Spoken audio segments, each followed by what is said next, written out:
नारायण विद्महे वासुदेवाय धीमहि तन्नो कृष्णः प्रचोदयात्। जय श्री कृष्णा। आप सभी का हमारे चैनल आध्यात्मिक सागर में हार्दिक स्वागत है।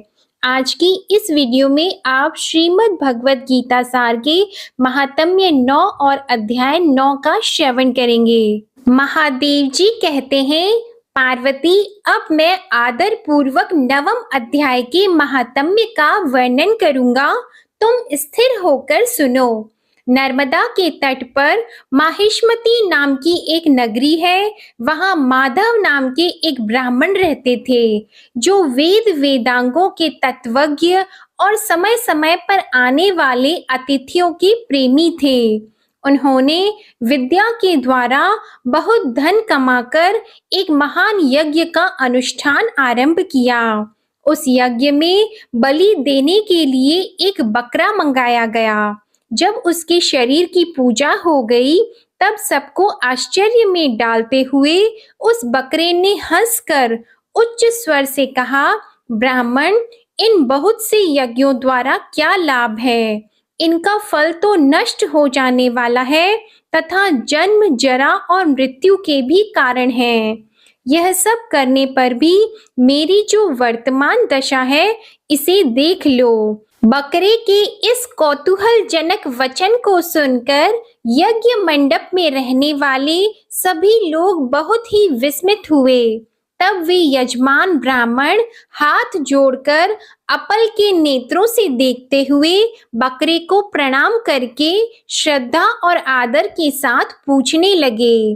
ब्राह्मण बोले, आप किस जाति के थे? आपका स्वभाव और आचरण कैसा था? तथा किस कर्म से आपको बकरे की योनि प्राप्त हुई? यह सब मुझे बताइए। बकरा बोला, ब्राह्मण, मैं पूर्व जन्म में ब्राह्मणों के अत्यंत निर्मल कुल में उत्पन्न हुआ था। समस्त यज्ञों का अनुष्ठान करने वाला और वेद विद्या में प्रवीण था। एक दिन मेरी स्त्री ने भगवती दुर्गा की भक्ति से विनम्र होकर अपने बालक के रोग की शांति के लिए बलि देने के निमित्त मुझसे एक बकरा मांगा। तत्पश्चात जब चंडिका के मंदिर में वह बकरा मारा जाने लगा, उस समय उसकी माता ने मुझे शाप दिया, ओ ब्राह्मणों में नीच पापी, तू मेरे बच्चे का वध करना चाहता है, इसलिए तू भी बकरे की योनि में जन्म लेगा। द्विज श्रेष्ठ, तब कालवश मृत्यु को प्राप्त होकर मैं बकरा हुआ। यद्यपि मैं पशु योनि में पड़ा हूँ, तो भी मुझे अपने पूर्व जन्मों का स्मरण बना हुआ है। ब्राह्मण, यदि आपको सुनने की उत्कंठा हो तो मैं एक और भी आश्चर्य की बात बताता हूँ।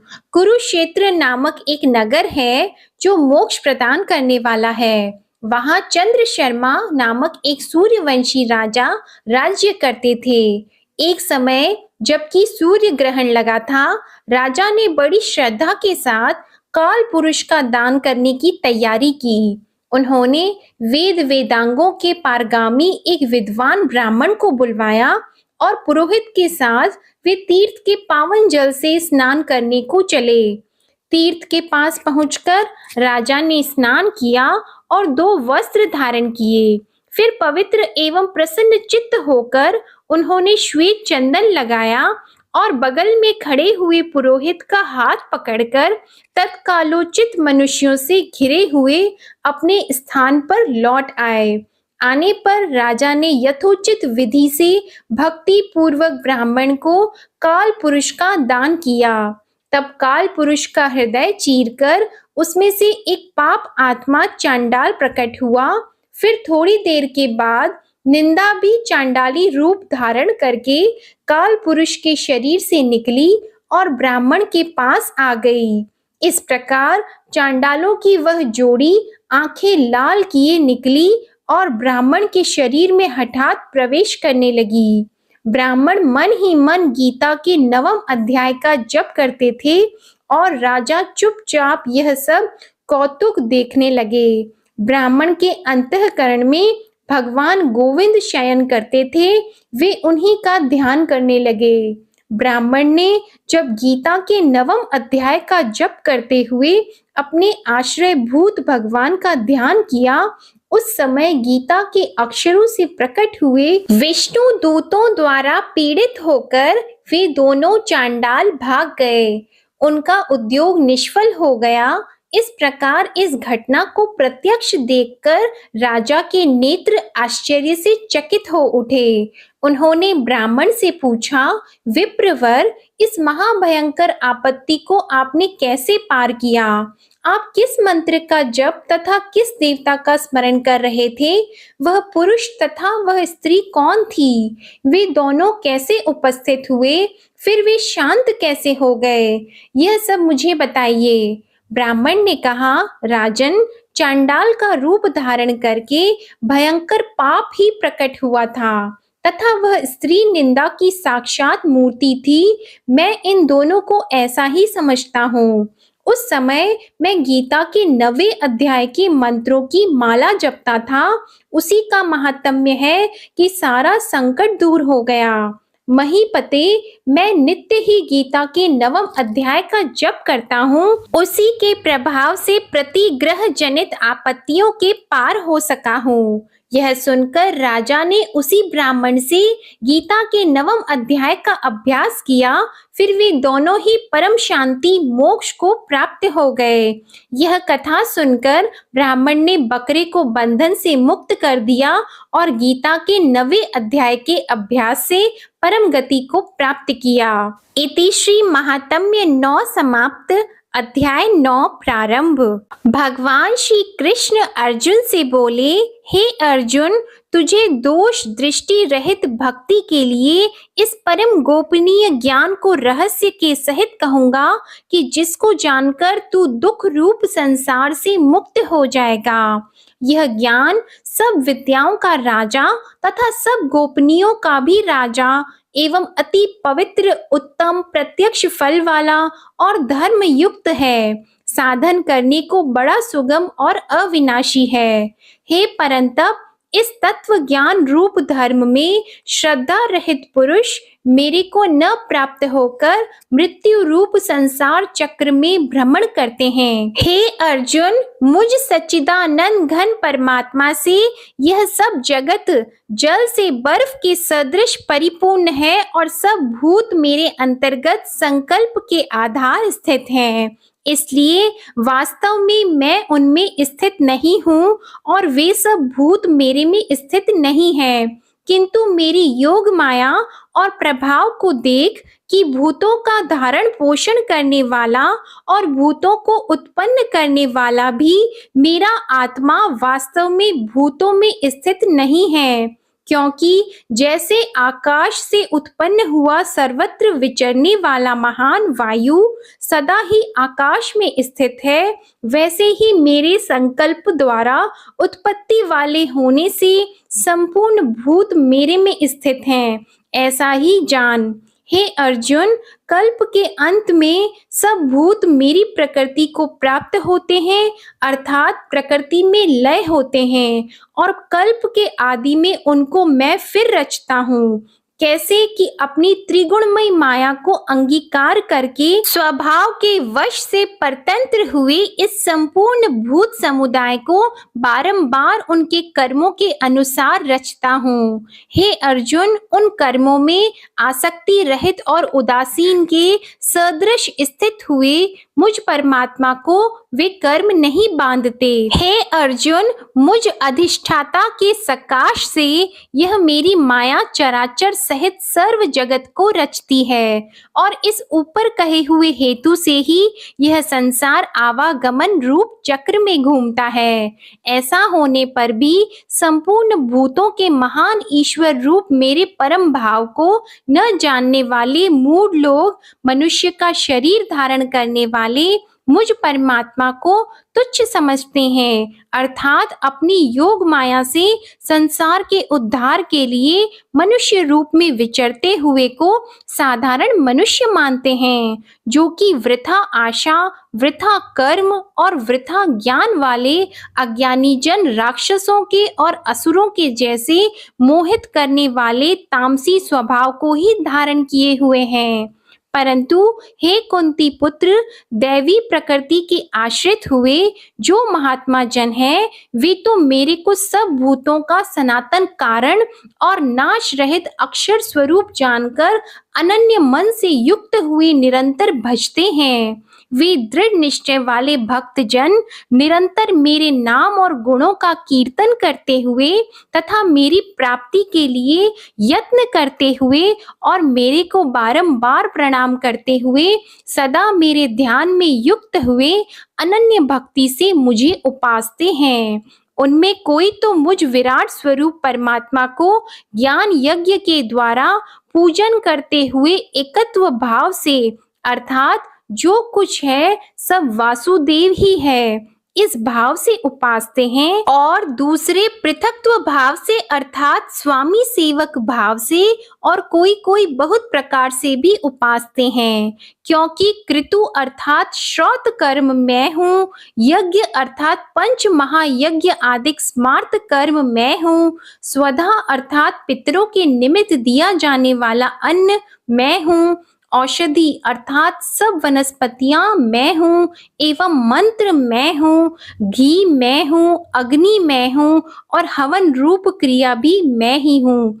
हे अर्जुन, मैं ही इस संपूर्ण जगत का धाता अर्थात धारण पोषण करने वाला एवं कर्मों के फल को देने वाला तथा पिता माता और पितामह हूँ, और जानने योग्य पवित्र ओमकार तथा ऋग्वेद, सामवेद और यजुर्वेद भी मैं ही हूँ। हे अर्जुन, प्राप्त होने योग्य तथा भरण पोषण करने वाला, सबका स्वामी, शुभाशुभ का देखने वाला, सबका वास स्थान और शरण लेने योग्य तथा प्रति उपकार न चाहकर हित करने वाला, और उत्पत्ति प्रलय रूप तथा सबका आधार निधान और अविनाशी कारण भी मैं ही हूँ। मैं ही सूर्य रूप हुआ तपता हूँ तथा वर्षों को आकर्षण करता हूँ और वर्षाता हूँ, और हे अर्जुन, मैं ही अमृत और मृत्यु एवं सत और असत भी सब कुछ मैं ही हूँ। परंतु जो तीनों वेदों में विधान किए हुए सकाम कर्मों को करने वाले और सोम रस को पीने वाले एवं पापों से पवित्र हुए पुरुष मेरे को यज्ञों के द्वारा पूजकर स्वर्ग की प्राप्ति को चाहते हैं, वे पुरुष अपने पुण्यों के फल स्वरूप इंद्रलोक को प्राप्त होकर स्वर्ग में दिव्य देवताओं के भोगों को भोगते हैं। वे उस विशाल स्वर्ग लोक को भोगकर पुण्य क्षीण होने पर मृत्यु लोक को प्राप्त होते हैं। इस प्रकार स्वर्ग के साधन रूप तीनों वेदों में कहे हुए सकाम कर्म के शरण हुए और भोगों की कामना वाले पुरुष बारंबार जाने आने को प्राप्त होते हैं, अर्थात पुण्य के प्रभाव से स्वर्ग में जाते हैं और पुण्य क्षीण होने से मृत्यु लोक में आते हैं। जो अनन्य भाव से मेरे में स्थित हुए भक्त जन मुझ परमेश्वर को निरंतर चिंतन करते हुए निष्काम भाव से भजते हैं, उन नित्य एक ही भाव से मेरे में स्थिति वाले पुरुषों का योग क्षेम मैं स्वयं प्राप्त कर देता हूँ। हे अर्जुन, यद्यपि श्रद्धा से युक्त हुए जो सकामी भक्त दूसरे देवताओं को पूजते हैं, वे भी मेरे को ही पूजते हैं, किंतु उनका वह पूजना अविधि पूर्वक है अर्थात अज्ञान पूर्वक है, क्योंकि संपूर्ण यज्ञों का भोक्ता और स्वामी भी मैं ही हूँ।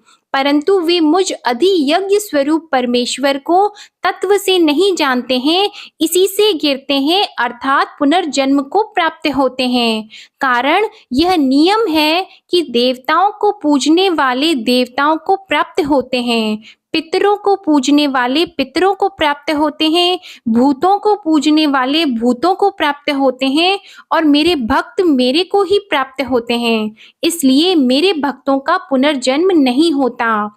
हे अर्जुन, मेरे पूजन में यह सुगमता भी है कि पत्र, पुष्प, फल, जल इत्यादि जो कोई भक्त मेरे लिए प्रेम से अर्पण करता है, उस शुद्ध बुद्धि निष्काम प्रेमी भक्त का प्रेम पूर्वक अर्पण किया हुआ वह पत्र, पुष्प आदि मैं सगुण रूप से प्रकट होकर प्रीति सहित खाता हूँ। इसलिए हे अर्जुन, तू जो भी कर्म करता है, जो कुछ खाता है, जो कुछ हवन करता है, जो कुछ दान देता है, जो कुछ स्वधर्म आचरण रूप तप करता है, वह सब मेरे अर्पण कर।